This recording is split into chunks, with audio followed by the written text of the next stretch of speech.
Oi, gente, tudo bem? Mais um Pode Crer aqui e hoje o assunto é de peso. De peso porque eu estou aqui com duas lideranças de poder, de grandiosidade na nossa cidade, no nosso estado, no nosso país. Estou aqui com dois diáconos, representantes da nossa Igreja Batista, eles que são membros, eles que são fundadores e eles que são pessoas que têm ajudado tantas lideranças. Estou aqui com meu amigo diácono Daniel Eugênio. Um prazer te receber aqui, querido. Prazer todo meu, é um prazer e dizer que a gente está aqui para falarmos daquilo que a gente acredita e principalmente das igrejas batistas nossas, Que entendeu? benção. E Jonatas, um amigo também de uma grande caminhada. É um prazer recebê-lo aqui. Meu querido pastor Gladstone, não é Ezequiel, é Gladstone. Gleidson, eu falei Gleidson. Não, ele falou Gladstone. Uma alegria, uma honra estar aqui nesse espaço aqui, onde você realmente me prestigia e eu espero poder corresponder à altura, né, às demandas, tantas demandas que as igrejas hoje enfrentam. Então, que seja um momento bem legal para todos nós aqui. Olha, eu confesso que eu tô assim um pouco nervoso, porque é muito importante para mim estar aqui nessa mesa com vocês e saber da história que nós temos. Nós nos conhecemos, eu sou um garoto, um jovem pastor, mas ambos conheceram o meu avô, que foi o pastor Eli.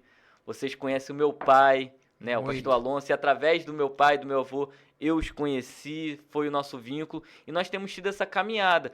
A minha caminhada com Daniel Eugênio tem sido há 3 anos, desde quando eu tomei posse da igreja onde eu estou pastor-presidente, e eu comecei, né, a participar mais ali da associação. A minha caminhada com o Jonatas já é do vínculo ativo profissional, né, que nós atuamos na área contábil, então nos relacionamos, mas é muito, muito importante para mim tê-los aqui e ter essa referência de poder fazer cumprir aquilo que a Bíblia diz, né? Quero trazer à memória aquilo que me traz esperança.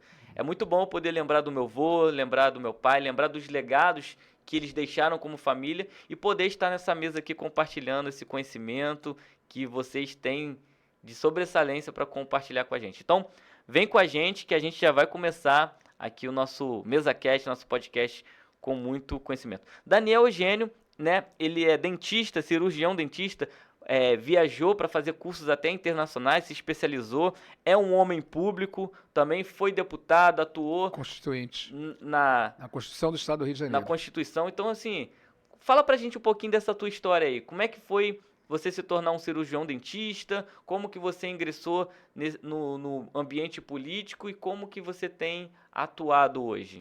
Meu irmão, eu sou filho de pastor, meu pai era pastor Vitor Vicente Figueiredo, e pastoreou a Igreja Batista Centenário aqui em Duque de Caxias por 30 anos. E a gente foi criado na igreja, muito estimulado a estudar. Então eu fiz concurso para militar, fui militar, servi na República Dominicana, um currículo grande. Fui para Manaus, passei no primeiro vestibular de odontologia lá, e sempre na igreja, né, embaixador do rei, depois fui consagrado diácono. E a vida pública foi por acaso. Eu, em 1985, me convidaram, Caxias era área de segurança nacional, e me chamaram para que eu pudesse ser candidato pela democracia cristã, e fui candidato a prefeito. Depois de 86, me elegi deputado constituinte no estado do Rio de Janeiro. Mas a vida cristã, batista, é muito forte, faz de mim um homem que acredita nisso e falo nisso com o maior prazer, tá? Então, a gente tem a vida trabalhando aí na denominação batista com muito prazer. E como é que foi viajar? Porque hoje os acessos, né, de viagem, os pacotes, a estrutura, né, de tirar passaporte era mais fácil. Mas na época que você viajou para fazer um curso especializado, né, em cirurgia dentista. Como é que foi? Você foi para onde? Eu fui para a Universidade de Paris e fiquei lá há algum tempo para falar, foi com um convênio com a embaixada, foram 99 dentistas do Brasil. Eu era presidente ligado à odontologia, muito ligado à odontologia, fui presidente da Associação Brasileira de Odontologia em Caxias, nos anos 80, e aí fomos um grupo e ficamos lá na Universidade de Paris fazendo a ortodontia e implantes. Muito interessante, foi um convênio com a embaixada e foi um grande prazer, fiquei lá 3 meses, viajando a Europa toda e conhecendo Paris, a Universidade de Paris 7. Muito interessante. Valeu muito na minha vida. Que bacana. A gente vê, né? Às vezes a gente olha e a gente tem só uma dimensão do aspecto político, né? E isso foi um movimento político, porque as embaixadas se relacionaram para criar uma estrutura para um meio profissional se capacitar, trazer, né, conhecimento. Então você vê que ele mesmo sem ter ainda uma cargo, projeção, uma organização de que você estava se inserindo em algum aspecto político, a política já faz parte da nossa vida, já faz parte da vida do cidadão. A gente fica muito envolvido com isso, porque a liderança que eu aprendi nas igrejas, ser líder, eu era líder dos embaixadores, rei conselheiro, e aí vai crescendo a liderança. Então fui para ser presidente da Associação Brasileira de Odontologia aqui do Duque de Caxias, e aí reunimos um grupo de dentistas que queriam fazer um curso de implantes, e não tinha condição. Então fomos para a embaixada da França nos recebeu como embaixador, fomos muito bem, e foi tudo custeado com intérprete. 93. 93. Então, a gente fez um curso lá de implantes. Aliás, naquela época, os implantes eram agulhados, hoje são implantes parafusados. Então, é uma tecnologia muito grande, cresceu muito, né, há 40 anos atrás. Então, a gente 30 anos atrás, é muito interessante. E estou aí para servir, né? Quero fazer a diferença. Isso é importante. Que bacana, né, Jonatas? Muito legal. O Daniel tem uma história muito bonita. Eu costumo dizer assim, pode ter alguém que admire o Daniel tanto quanto eu, mas mais do que eu não. Ele é uma boa referência de muitos anos. Fomos criados juntos, crescemos juntos. Conheci o pai dele muito. Vocês congregaram juntos. Congregamos juntos até hoje. Até hoje. Que bacana. Isso é muito bonito. É minha única igreja. Minha única igreja. Centenário, nós estávamos lá juntos. Mais de 50 anos. E aí, então, desde sempre também já tem essa caminhada de embaixada. E aí a ABC entra nessa história da sua vida. E, aliás, nesse ano de 1993, a gente, deixando de ser deputado, conseguiu uma área importante através do INCRA, pelo conhecimento, e me deram aquela área ali no São Bento. E, na realidade, eu não quis para mim. Eu dei para a denominação, para nossas igrejas batistas. E hoje é o nosso espaço físico lá. Em 93 eu fui eleito presidente da associação. Fiquei 4 anos naquela época e depois trabalhei na igreja direto. Foi o primeiro presidente? Não, a associação tem 60 e poucos. Presidente leigo. Foi o primeiro presidente leigo, porque naquele ano era ano do leigo, em 93. Foi no ano que eu fui para lá. O que é isso? Me explica. Para a audiência saber. Tradicionalmente, a Associação Batista Caxiense era presidida por pastores do sexo masculino, até porque não existiam pastores naquela época. Não havia pastor. A prerrogativa precisava ser pastor para ser presidente da associação. Tinha que ser porque pastor e homem a associação, né, para quem de repente está assistindo e é de outra denominação, a associação ela é uma instituição onde as igrejas são cooperadoras. É uma organização de apoio. De apoio. De apoio. A proposta da associação é apoiar as igrejas naquilo que a igreja precisa. Né? Tem vários temas, depois a gente pode falar sobre isso. O que as igrejas necessitam? Né? Você vê, a gente às vezes fala um pouquinho da vida pública, eu não gosto de falar para política, mas a vida pública, porque as igrejas hoje, elas são isentas do IPTU, e é municipal. E a igreja sua a sua igreja paga IPTU? Então o Jonathan pode explicar sobre isso. Então houve uma lei que isentou os templos das igrejas, de todas as igrejas, não é só a batista, todos os templos evangélicos estão liberados desde que esteja com a documentação legal. Me permite uma correção, doutor Daniel? Ele disse que as igrejas são isentas do IPTU. Não, na verdade, isenção é uma coisa, imunidade é outra. Desculpa o termo técnico. É verdade. A imunidade, tá, é uma garantia da Constituição, contida na Constituição, artigo 50, inciso 6, letra C. Já a isenção é um favor do Estado. Ela pode cessar a qualquer momento. Entendi. Um bom exemplo disso aí, antes de falar do IPTU, é falar do ICM, que é diferente. O ICM, as igrejas podem gozar de isenção se houver previsão legal num determinado estado. O Estado, por tradição, eles concedem, mas por questões outras, a lei às vezes extingue e leva tempo para poder se restabelecer. Eu, particularmente, participei dessa luta aí, que terminou em outubro do ano passado, para restabelecer a isenção do ICM cobrado sobre as contas de energia elétrica. Sim. Então, em outubro foi promulgada a lei. Quem desse entrada em novembro, quando houve o Estado, a Cefaz, Secretaria de Fazenda, lá no centro do Rio, promoveu um encontro para demonstrar como é que ia funcionar o sistema para você pedir a sua isenção. Quem pediu isenção em novembro, em dezembro, já começou a gozar desse benefício. Inclusive, eu consegui. Que vai até 31 de dezembro de 2032. São 10 anos. Olha que informação importante. Você, Aham. pastor, você líder, Sim. você precisa estar alinhado com a sua contabilidade. Sim. Ou, de repente, até mesmo migrar para uma contabilidade que vai te dar suporte. E o Jonatas é especialista nisso. Trabalha com contabilidade para igrejas há quantos anos, Jonatas? Eu tenho 48 anos de militância no mundo contábil. Vou expor a sua idade com isso, Não, né? eu não tenho problema nenhum, rapaz. Eu vou fazer 76 anos. 67. Não, pois é, eu vou fazer 76 daqui a 10 anos. Tá? Mas eu tenho cravado 66 anos de idade e 48 dentro do escritório de contabilidade. Que bom. Eu costumo dizer que eu não escolhi a minha profissão. Eu fui cooptado pelas ciências contábeis e se eu tivesse que refazer esse caminho, eu refaria com muito prazer. E é cumprir o nosso chamado, né? O chamado de Deus dentro do nosso ofício pessoal. Isso é muito bonito, né? Teve um dia que eu sou muito chamado de pastor. Ô, pastor Jonathan, eu não sou pastor. Na sala de aula, inclusive, né? Eu lecionei em seminário, né? Seminário de teologia, olha só. E as pessoas ficavam, pastor, pastor. Eu passei muito tempo dizendo, não sou pastor, sou diácono. Você... Desculpa. Não, tudo bem. Aí, teve um dia que um pastor, numa conversa assim como essa aqui agora, ele me disse assim, mas você deve parar de contestar, né, de negar, porque você é um pastor de números. E de leis. E de leis. Sim. Então, É a mesma coisa aí eu isso. passei a não contestar, eu não concordei muito com ele, mas agora as pessoas me chamam de pastor, eu não aceito, não refuto mais não, mas eu sou diácono. Contador, você é bacharel em Direito, né? Formado em Letras também. Isso. E é palestrante. Isso. Dá palestra em todo o Brasil. Isso. Dando consultoria também. Antigamente, o contador era alguém que ficava trancafiado dentro de uma sala, tá? E fechando balanço, fazendo as coisas do cotidiano que um contador faz.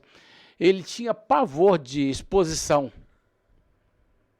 Não gostava de aparecer. Então, até mesmo o contador tradicional, ele, poxa vida, ele fechava o balanço da determinada empresa e tal, imprimia o livro, escrevia tudo lá, fechava o balanço, as demonstrações, ia lá no escaninho e empurrava ali e deixava guardado ali, ninguém sabia. Hoje, né, quando a gente fecha um balanço, a gente quer celebrar, porque é uma vitória, né? Sim. Significa dizer que a contabilidade está em dia, que há uma conformidade, né, com a lei, com a legislação, com as normas brasileiras de contabilidade. Se o Conselho Federal de Contabilidade vier para te fiscalizar, você tem ali tudo Regulamentado. regular, direitinho. Então, é isso que hoje o contador tem. E eu fui cooptado pelas exatas, né, que na verdade eu sou voltado para... Engraçado que a contabilidade não é uma ciência exata, é uma ciência social, né? Pois é. Então eu fui... A primeira coisa que a pessoa pergunta quando vê um contador é uma pergunta matemática. Então você sabe tudo de matemática, não sabe. Poucos contadores sabem. Não é assim, não. Não é assim. Não é assim. Não. Botam uma regra de 3, e o cara às vezes não sabe. Uma equaçãozinha de segundo grau, ele também não sabe. Enfim. Mas eu fui cooptado pelo mundo da contabilidade. Porque meu coração me direcionava para as letras, para as humanas. Eu queria ser jornalista. Legal. Por isso que eu fiz o curso técnico de contabilidade. Eu sou da turma de 78. E aí, em vez de fazer ciências contábeis, eu fui fazer o quê? Letras. E aí eu fiquei durante o dia trabalhando com contabilidade e à noite lecionando. Que bacana. Supletivo, primeiro, segundo graus, e depois eu fui tirado, né, do purgatório para o céu, porque sair da sala de aula, antes da aula para supletivo, onde tem adolescentes e adultos, era complicado. Que fervo. Aí eu recebi um convite muito honroso, né, para poder lecionar no Seminário Teológico Batista aqui de Duque de Caxias, e aí virou céu, saí do purgatório lá e fui para o céu, porque era outro ambiente. Aquele tempo os seminaristas iam muitas vezes vestido social e empunhando a Bíblia, além dos livros dele. Olha só, aí hoje eu voltei para a sala de aula, depois de muito tempo que eu parei e tal, né? Depois voltei para a sala de aula, voltei para poder estudar mais. Aí voltei, olha essa coisa interessante. Aí eu já não encontro mais aqueles crentes lá fazendo seminário que eram cria da igreja, que é nascido e criado da igreja. Eu levei muito susto, porque eu encontrei pessoas de bermuda frequentando aquele ambiente ali, tatuados, né, com camiseta, com barbão, isso, tudo bem, um jeito diferente de ser, mas eu levei um susto, tomei um choque ali, porque... Mudou a realidade. E eu não percebi, mas, claro, isso não é crítica, foi só um susto que eu levei e que ninguém tem nada com isso, né? Mas de formas que por isso que eu fiz letras, né? E aí isso me chamava, eu sempre gostei de escrever, você sabe disso. E em 2013, somente em 2013, eu comecei a aparecer mais nos últimos 30 anos como contador de igrejas. E aí, em 2002, veio o Código Civil, aí eu fiz o que todo mundo estava esperando que eu fizesse, aquela coisa toda, eu fiz um estatuto para uma igreja batista. Aí, para Batista. Aí esse estatuto, ele foi copiado no Brasil todo. Como modelo. Foi, como modelo, que é errado. Não existe modelo de estatuto, existe sugestão de estatuto, estrutura, aquela coisa toda. E aí eu comecei a ganhar nome. Em 98, eu comecei a fazer palestras. E cadê o livro? Cadê seu livro? Cadê seu livro? Sabe quando é que eu publiquei a primeira edição do meu livro? A primeira edição da Cartilha da Igreja Legal é de 2013. Olha só.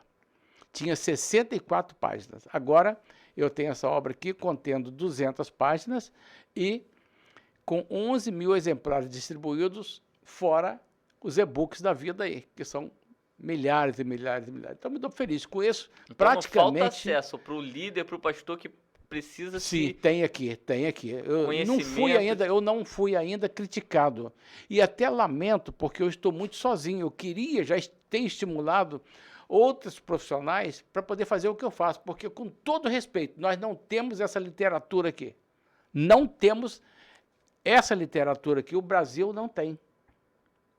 Concorrente. Lamentavelmente. Então, hoje... Complementares eu mesmo luto, também. Porque aonde eu não fui ainda no Brasil, o meu livro já chegou lá. Foi. Outros estados, capitais, eu já fui 3, 4, 5 vezes. Eu chego lá, dou a palestra, eu sou convidado para outro ministério. Então é isso. Aí não para aí, doutor. Não para aí, pastor Gleison. O que acontece? Apareceu o doutor Fernando Gamino, um advogado de igrejas, muito conceituado, um bom caráter, sabe? Pensa, é comum com as ideias dele, com o caráter dele. Então, ele me desafiou para a gente poder fazer uma obra mais elevada. Nos últimos 5 anos, nós passamos estudando casos, pesquisando, escrevendo muito, né, coisa de conteúdo e também, sem precedentes, o volume 1 da nova cartilha da Igreja Legal. Não tem nada a ver com o conteúdo ali é um, aqui é outro. Nós temos 6 volumes já praticamente prontos, tá? Mas serão lançados paulatinamente, porque se a gente lançar 6 volumes, fica muito complicado, é muito caro para a gente. Jonathan, aí, por que a igreja legal? A igreja legal, qual é a igreja que é legal? Isso. O que parece um trocadilho, né? Mas, na verdade, eu me refiro àquela igreja que anda na mão da lei. Na legalidade. Da legalidade. Da legalidade, anda na mão da lei. Porque o que acontece? Romanos capítulo 13, de 1 a 7, fala exatamente sobre a obediência às autoridades constituídas. Tá?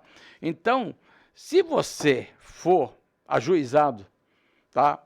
A pessoa ajuizada vai querer fazer o quê? Vai querer se insubordinar, se insurgir contra as autoridades constituídas? É um tiro no pé. Entendi.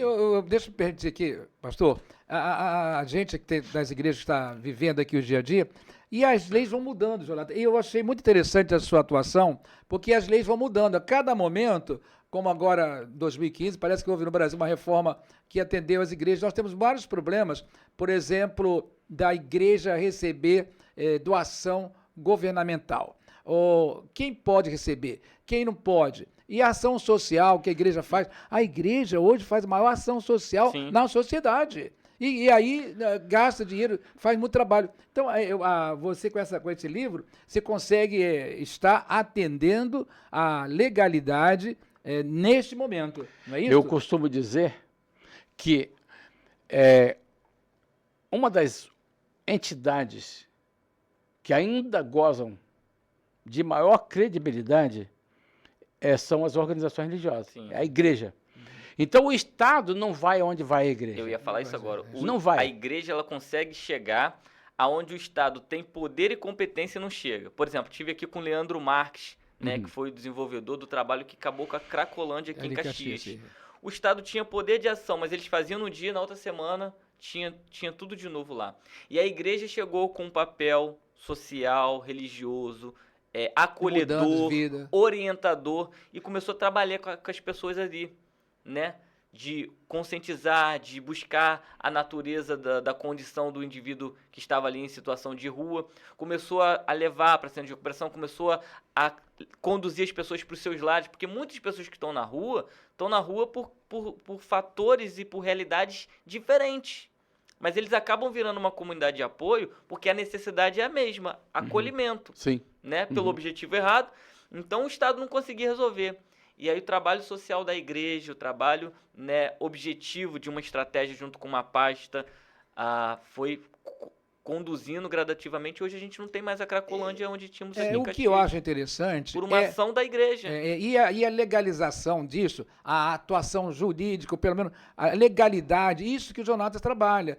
Como pode fazer, como que a lei faz e o que a igreja pode fazer. Pelo menos eu penso que aqui a gente vai saber qual se nós não estamos fora da lei. Se a igreja está fora da lei. Não está, para cumprir a lei. Então eu acho que esse livro é muito interessante. Deixa eu falar para vocês. Toda igreja que se preza, especialmente a igreja evangélica, né? Sim. São mais fortes isso aí. Toda igreja que se preza, ela já nasce com um projeto social debaixo do braço. Sim. Agora, como é que ela banca esse projeto social? Com o quê? Fala para mim. Eu falo. Dízimos e ofertas. Só isso, mais nada. Dízimos e oferta. Mais nada. Com quanto por cento? Ela vai estabelecer lá no seu orçamento que ela pode dispor de 10%, por exemplo. E hoje, só para vocês, não precisa se assustar, mas é isso mesmo, de uma pela outra, tá? As igrejas evangélicas, uma pela outra, tá? E excluindo essas igrejas midiáticas aí, que essa não pode realmente entrar, mas as igrejas comuns, vamos dizer assim, a média de receita não passa de R$8.000. Essa é uma conta feita pelo Jonatas a partir de uma pesquisa que eu fiz. Então, hoje, tá? Em 2024 mesmo que eu estou falando com você da média, é isso aí. Então, essa igreja que tem R$8.000 de receita lá de dízimos e ofertas, ela vai dispor de 10%, se tanto, né? Então, ela tem R$800. Com R$800, você realmente faz alguma coisa social, né? Mas, de modo geral, as igrejas estão plantadas em locais cuja carência é muito maior.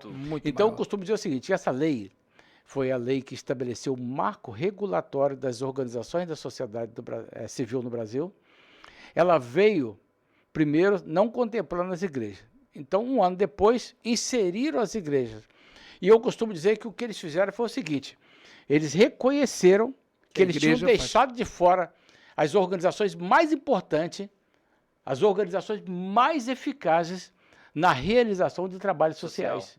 E aí, hoje, a igreja pode, sem ter que abrir um novo CNPJ, ela pode inserir em seus estatutos, sem risco de perder a imunidade, ela pode inserir lá atividade de saúde, educação e assistência social. Mas que maravilha. Jonathan, isso aí tem que constar no estatuto da igreja, e as igrejas hoje aí, entra aqui na Associação Batista, muitas igrejas não estão atualizando os seus estatutos para que possam atender a sociedade. Não, e é importante não só atualizar, mas estar participando dos movimentos, por exemplo, junto à associação. Quais são os movimentos que a associação hoje ela apresenta e desenvolve para complementar, para auxiliar a igreja, para inserir a igreja também em fomentações que vão fazer desenvolvimento para a igreja?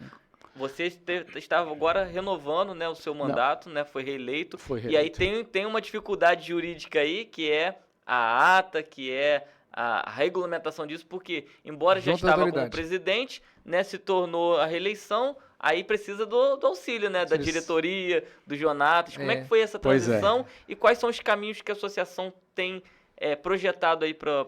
A Associação Batista Caxiense, ela tem mais de 63 anos. Nós fizemos a 53ª Assembleia agora, sábado passado, e dizer o seguinte, muitos são os problemas. Eu quero agradecer aqui aos pastores, todos foram eleitos por aclamação. Eu fiquei até emocionado lá no dia, porque não houve candidatos para aquilo. Quem tem feito o trabalho com amor, eu acho que a gente dedica, né? Eu quero deixar um legado muito interessante. Mas temos muitos problemas e várias propostas. Por exemplo, nós temos uma Bíblia em Braille, nós temos um trabalho para ser Libras, curso de Libras, nós temos para trabalhar com as escolas, né? Precisamos de pessoas que estejam preparadas, que não pode entrar na escola qualquer pessoa que tem que saber falar e estar preparado para isso, né? Vários pastores nos procuram para muitos problemas que as igrejas têm. Hoje, nossa associação em Caxias, a Associação Batista Caxiense, tem 87 igrejas congregadas. Mas nós temos a Associação Norte Caxiense, tem mais de 50 igrejas. Então, nós temos mais ou menos batistas, 130 e poucas igrejas aqui na nossa região. E a gente está fazendo um trabalho para ajudar as igrejas, né? Na ação social, como foi feito aqui, nós temos um órgão chamado CONAS, Conselho de Ação Social, para poder atender as igrejas.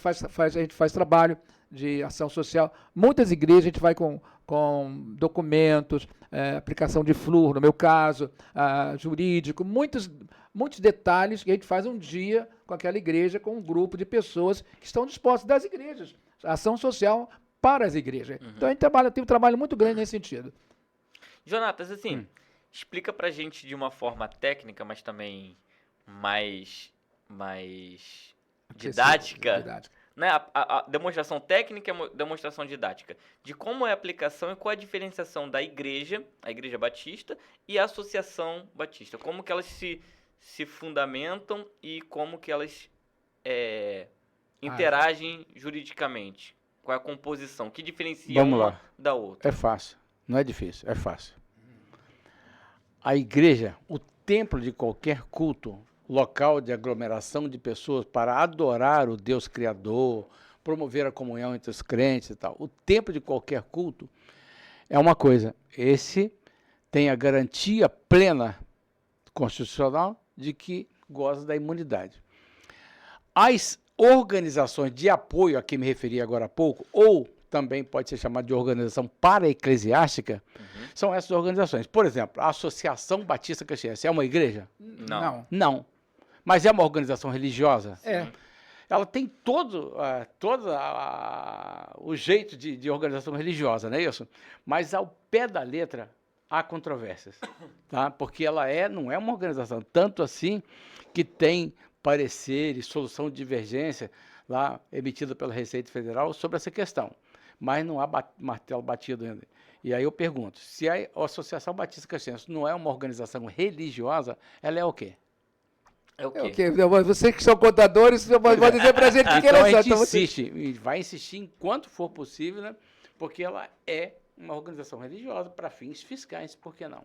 Sim. E aí, isso não é nem discutido mais, não é discutido, mas não sei nem se seria bom ficar falando aqui, vai que tem um agente antirreligioso aí, um político antirreligioso, e realmente resolva levantar essa bandeira de novo. Os antirreligiosos estão aí o tempo todo orbitando os espaços eclesiásticos aí para poder acabar com a imunidade, acabar com as igrejas, enfim, né? É isso que eles querem. Mas então, essas organizações, que fica claro assim, então, tentando falar para você didática e tecnicamente, né? Que assim, então a igreja está a salvo. Mesmo que apareça lá uma conta na dívida ativa de IPTU de uma igreja com CNPJ lá, é possível derrubar essa dívida. Mas certo? Tem que estar legalmente, a igreja precisa que ela tem que ter documento, tem por que isso estar as razões que a igreja precisa, né, revisar o estatuto. Aí já é uma coisa mais interessante ainda, deixa eu falar para você. Se você pega uma igreja na época lá do Dr. Daniel, 60, 70, 80, não havia holofotes sobre as igrejas. Não havia prazo, nem tantos compromissos assim. Eu me lembro que o compromisso que tinha lá atrás, bem lá atrás, era apresentar a declaração de imposto de renda anual. Você não tinha prazo estipulado, só não podia passar de 5 anos. Se passasse 5 anos, o CNPJ era cancelado, né, por omissão, e aí você tinha que ir lá e pedir para recuperar aquele mesmo CNPJ. Esse era um tempo que passou, foi um tempo que passou, sabe? Esse tempo passou. Hoje, as organizações religiosas, tanto as de apoio quanto as organizações religiosas em si, elas são obrigadas a cumprir uma série de obrigações acessórias. E tudo que não se cumpre, tem lá a multa mínima de R$500. R$500, parece que, né? É uma sina, R$500, R$500.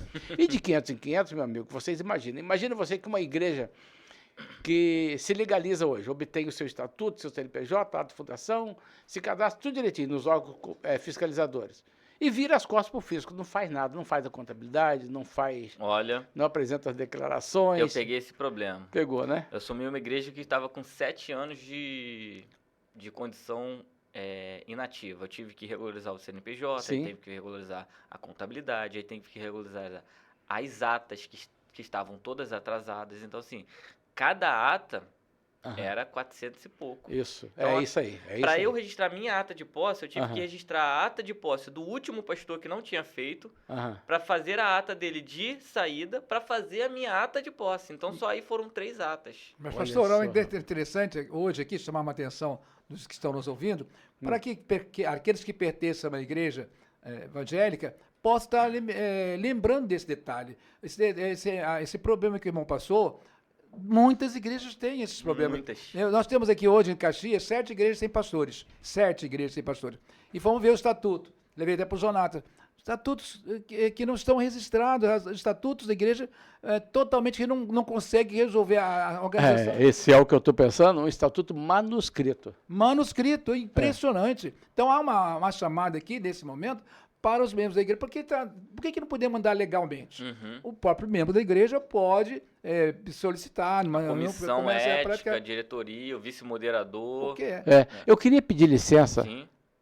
a você, pastor Gleidson e Daniel, para poder me dirigir agora ao pastor, ao líder, ao gestor que está nos assistindo agora. Essa informação que vale $1 milhão. Tá?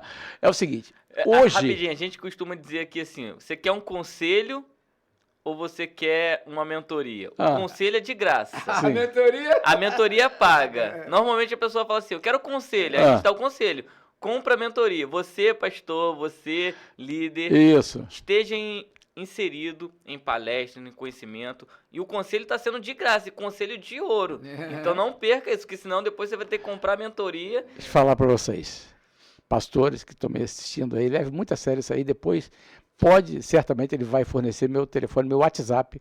Você pode entrar em contato comigo que você vai correr o risco de ter a sua resposta no seu celular aí. Pode ficar tranquilo que eu respondo a todo mundo.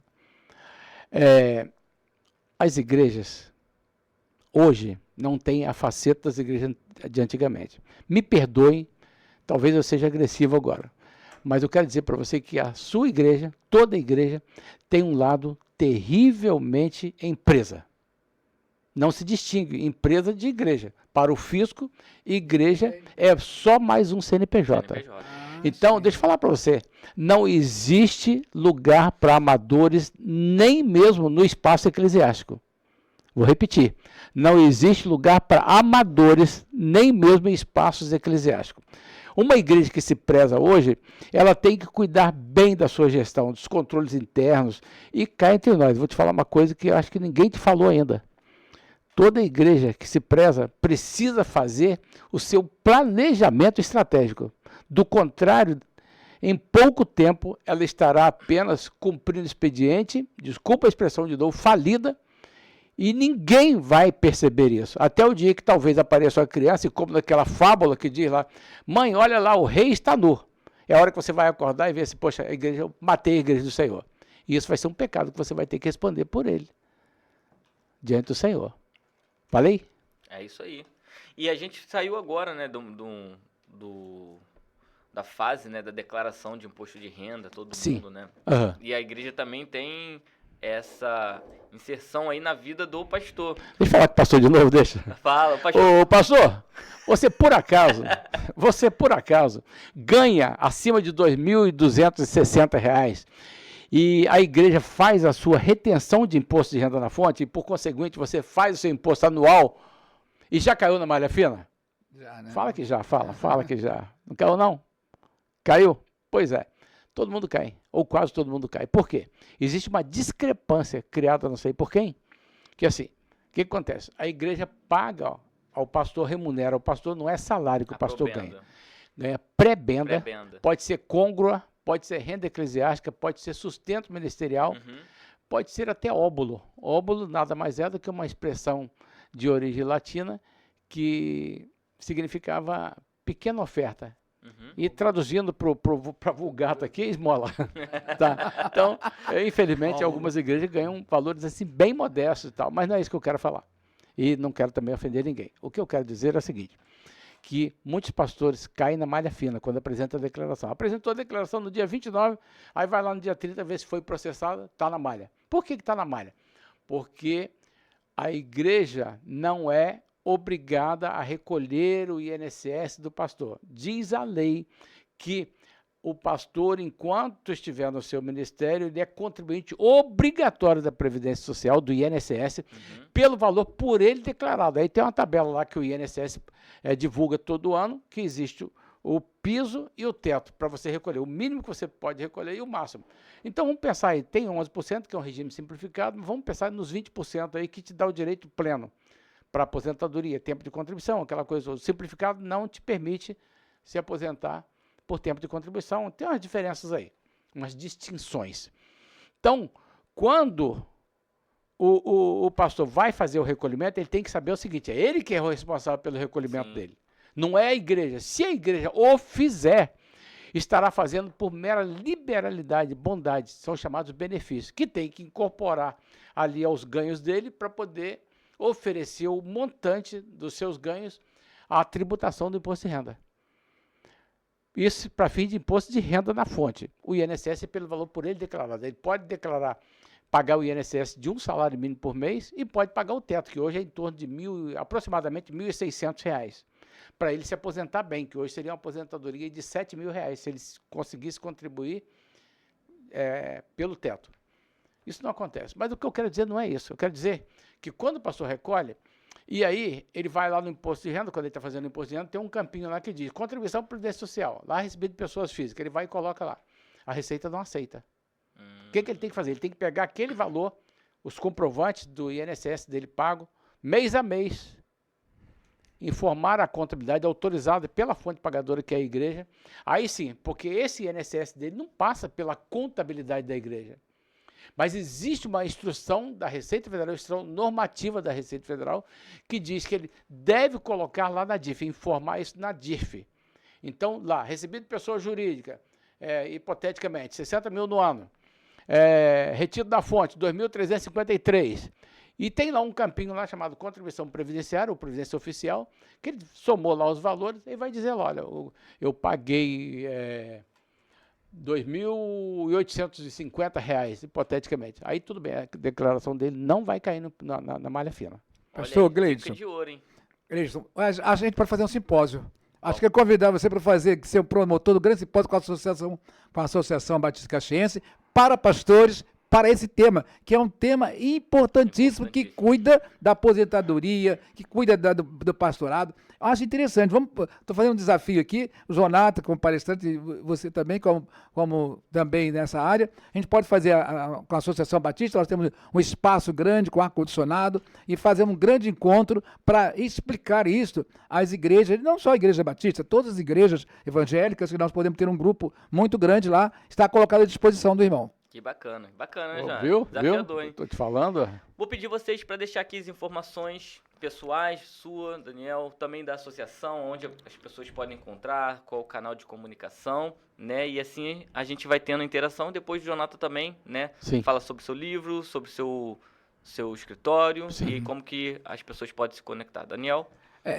Eu quero deixar bem claro aqui que a gente tem o maior prazer de estar na presidência da Associação Batista Caxiense. São 2 anos agora e nós estamos fazendo um trabalho muito grande. A sua igreja pode estar conosco, pode estar visitando.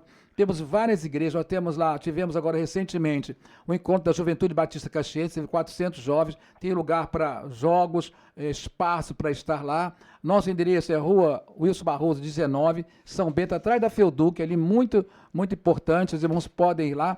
Qualquer igreja. Nós fazemos também casamentos, encontros, tivemos lá um encontro de casais da sua igreja, tivemos escola dominical de uma igreja muito bom nas Árvores, temos espaço gourmet, temos uma biblioteca muito boa, estamos falando lá, e um bazar. A biblioteca nossa, ela está com livros, que já tem os livros do Jonathan, tem todos os 2 livros do Jonathan, temos um espaço de escritores batistas, né, da nossa cidade. Escritores evangélicos da nossa cidade, temos um espaço para isso. E colocar à disposição dos irmãos que quiserem, que estão nos ouvindo, fica aqui a nossa visão de crescimento. Estaremos fazendo, nesses 2 anos, um espaço muito grande, contando com as igrejas, com as ofertas das igrejas, dos irmãos, dos empresários, fazendo o nosso batistério, nossa piscina e nosso restaurante, para terminarmos as obras lá. Nosso acampamento, nossa cidade batista foi adquirida, foi doada através do INCRA em 1993. Estamos agora, nesse momento, acabando de construir o projeto original. Nós temos lá uma visão grande, os irmãos podem ir, temos uma pessoa que trabalha lá conosco, e estamos à disposição. Rua Wilson Barroso 19, Centro de Caxias. E meu telefone, que possam, né, usar, né, Daniel Eugênio, hoje presidente, 988-947495. Estou à disposição de 24 horas para atender os irmãos. Bacana. Bacana, muito bom, Daniel. Isso aí. Olha só a proposta, inclusive. O Daniel é um sonhador, né? Ele é muito dinâmico. Você viu, você estava falando uma coisa, ele já estava propondo, né, um encontro bacana aí. Mas é o quê? É conselho ou é mentoria? Aí vou deixar para vocês resolverem. Gostou, né? Então, gostei. Meu contato, WhatsApp, é 21 99247 1227. Vou repetir, 21 99247 1227. Através desse telefone você fala comigo, você vai interagir comigo e vai também poder fazer o seu pedido. Este livro aqui custa apenas R$60, com as despesas de entrega já inclusas. Não paga mais nada além dos R$60. Esse aqui. Esse você compra na minha mão. Você vai entrar em contato comigo, vai me passar o seu nome, seu endereço, seu CPF, tudo completinho, e eu vou fazer chegar à sua casa através dos correios. Quando você receber o livro, somente quando você receber o livro, é que você vai pagar R$60, ok? Bacana. Esta obra é diferente. Existe uma plataforma, você vai lá no canal do YouTube e vai digitar assim, Cartilha da Igreja Legal. Então, vai aparecer lá uma série de vídeos nossos, meu e do Fernando Gamino, que é meu parceiro nesse projeto aqui. E lá, então, tem os canais para você comprar o combo. Nós temos essa edição física, sim, também temos a edição e-book, e temos os cursos, temos outras coisas bem bacanas lá. Esse volume é um que trata somente de estatuto, tudo sobre estatuto. O leitor vai ficar nervoso quando descobrir que a igreja pode ter participação societária em empresas comerciais. O leitor vai ficar nervoso quando souber que a igreja pode explorar atividades comerciais ou de serviço, como estacionamento ou venda de mercadoria. Não e tem como que é problema importante, né? Porque Sim. a igreja não, às vezes, como você falou, a captação, a fé, né? O recurso de fé ali, às vezes é pequeno por conta da pequenez da igreja, da quantidade de membros, e ela precisa Nenhuma expandir. igreja precisa ser pequena. Nenhuma. Não existe nenhuma igreja que vai me dizer que não cresce por falta de recurso. Nenhuma. A única coisa pequena que tem dentro da igreja é a cabeça de alguns irmãos. Tá? É verdade. Quando a cabeça é pequena, o problema aí realmente não tem Por jeito. isso a Bíblia fala, né? Não vos conformeis com esse século, né? Com esse tempo, com esse mundo, mas transformáveis pela renovação do vosso entendimento. Então transforma a sua igreja, tá? Pelo entendimento. Dá nobreza à sua igreja, Muito porque Jesus, enquanto dá tempo, porque Jesus está voltando, né? É verdade. Aí não vai precisar fazer mais nada, não. E o escritório? Meu escritório, eu tenho um escritório de contabilidade aqui em Duque de Caxias também, há quase 30 anos. O Espaço Contábil fica ali na Major Frazão, na porta da Unigra Rio, no terceiro andar ali da Major Frazão 52, Espaço Contábil. Se você não tiver nada para fazer, dá um pulinho lá para tomar um café comigo. Eu estou te convidando cordialmente. Não estou assediando cliente de ninguém, não, pelo amor de Deus. Eu refuto isso direto. Estou apresentando o meu serviço. Mas eu refuto, tá? Essa ideia de aviltar honorários e assediar clientes dos outros. Nunca precisei disso, graças a Deus. Aí uma coisa importante, pastor, se você não se importa, esse aqui é vendido, né? Claro, né? Falei que é vendido, né? Sabe para onde é que vai esse dinheiro aqui? A receita disso aqui? Para o meu bolso. Brincadeira. Eu aplico uma boa parte em missões e atividades sociais. Tá? De verdade, de verdade. Eu não preciso disso aqui para viver, graças a Deus. E os convites também eu não cobro nada. Por exemplo, amanhã eu estarei em Paracambi. No outro sábado estarei em Resende. No outro sábado estarei em Saquarema. E é assim, direto. Até final de agosto está assim. eu não Já cobro. temos que antecipar a agenda aí, Pra Daniel, nós, pra gente Coincidentemente, pra gente conseguir fazer o evento. coincidentemente, é isso mesmo. É verdade. Ano passado, coincidentemente, eu tive 52 compromissos, o mesmo número de sábados, né? Olha. Só que eu não fiz todos os sábados, mas teve sábado que eu fui 3 vezes em locais diferentes para poder levar a minha palestra. Muito bom. Que bacana. Sabe? Muito legal. É uma experiência bacana. Eu sei que isso é dom de Deus, é presente de Deus para mim, né? E a vida passa muito rápido, então você tem que ser proativo, você tem que fazer, caminhar enquanto você pode e tal, porque a noite vem quando ninguém mais pode trabalhar. É verdade. É o que a Bíblia diz. Vamos não é verdade? precisar marcar um segundo encontro para nós Sim. continuarmos esse bate-papo aqui e falar, né, sobre o homem público, sobre a igreja e a política. Será que a política mudou nesse tempo? Será que a igreja mudou o seu olhar sobre a política?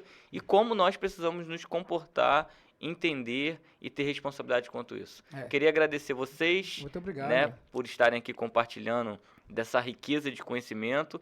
E para você que esteve conosco aqui, já dá o like, já dá aquele joinha no vídeo, comenta aí se você tem alguma dúvida pra gente tirar sua dúvida e compartilha esse conteúdo com a sua igreja, com o seu amigo pastor, porque certamente isso vai agregar muito no ministério.